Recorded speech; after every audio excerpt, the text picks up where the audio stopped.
Okay, so the last one.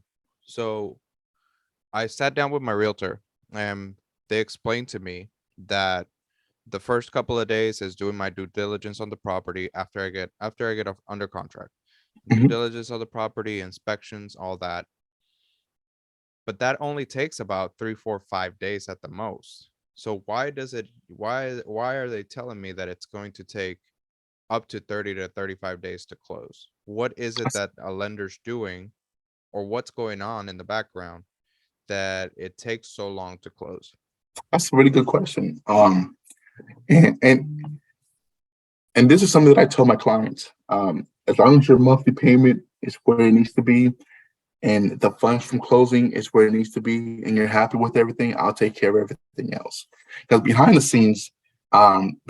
scenes, there's probably roughly around 12 to 15 people working on your loan. Oh wow. That's from start to finish. And don't want to get into details about that, but we process your loan and we do get it done pretty quickly. But most of your time is going to be spent on getting your appraiser out there. So Appraisals what is when that? appraisers when you pay the fee. Somebody goes out to the property, they re-inspect the property one more time, make sure it meets the conditions, and they give it a value.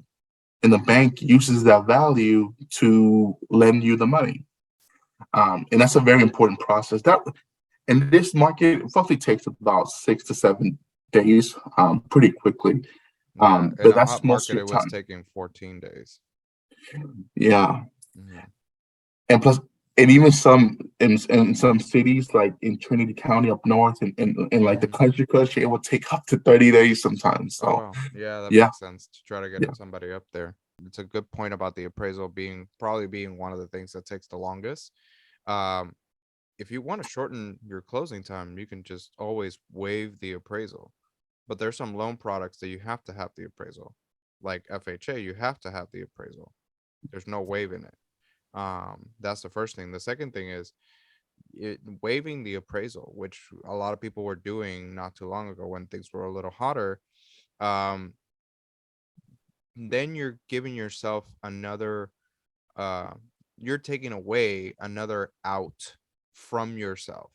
So if let's say the property it does not appraise, your bank uh or your lender, uh that's what they're basing that loan on, then you might just be walking into a property upside down already.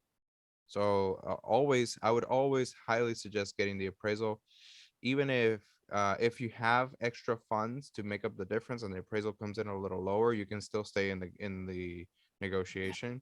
But waiving it is not something I always recommend.